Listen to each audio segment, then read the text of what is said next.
ఈ సంవత్సరం వ్యాపారం సరిగా లేదు, 2025 ఏదో సాధిద్దాం అనుకున్నా గానీ 8 months అయిపోయింది, ఎవరు కూడా డబ్బులు బయటకు తీస్తలేరు. సారు ఆగండి ఆగండి ఆగండి ఆగండి, ఏమైంది? వ్యాపారం సరిగా లేదా?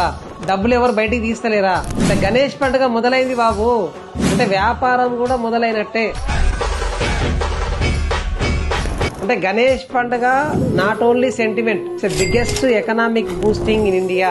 మీకు తెలుసా భారతదేశంలో ఈ 1 week లో జరిగిన బిజినెస్ ఎంతో తెలుసా? 30,000 కోట్లు. అంటే ఓన్లీ గణేష్ ఫెస్టివల్ బిజినెస్ 30,000 కోట్లు. హైదరాబాద్ లో ఈ వారం రోజుల్లో జరిగిన గణేష్ పండుగకి బిజినెస్ 800 కోట్లు. గణేష్ ఐడల్స్ కావచ్చు, ట్రాన్స్పోర్టేషన్ కావచ్చు, గణేష్ పండల్స్ కావచ్చు, స్వీట్స్ కావచ్చు, అన్నదాన కార్యక్రమాలు కావచ్చు, వెజిటేబుల్స్ కావచ్చు, ప్లస్ ఈవెంట్ మేనేజ్మెంట్ కావచ్చు, సౌండ్ సిస్టమ్స్ కావచ్చు, ఆఖరికి పంతులు కూడా చాలా బిజీగా ఉన్నారు. ప్రతి ఒక్కటి కూడా డబల్ రేట్ పెట్టుకుంటున్నాము. సో మరి బిజినెస్ లేదనంటే ఎట్లా? వాస్తవాన్ని తెలుసుకొని వ్యాపారాన్ని మొదలు పెట్టి ఇక్కడి నుంచేనా. ఇంట్లో కూర్చొని బిజినెస్ జరగట్లేదు అంటే బయట విషయాలు మనకి ఎలా తెలుస్తాయి? ఎప్పుడైనా ఆలోచన చేశారా? ఓన్లీ గణేష్ పండుగ 800 కోట్లు రొటేట్ అయినాయి అని చెప్పి. సో మార్కెట్ లో ఈ డబ్బంతా మళ్ళీ ఎక్కడికి వెళ్తుంది? తిరిగి మళ్ళీ రియల్ ఎస్టేట్ కే వస్తుంది.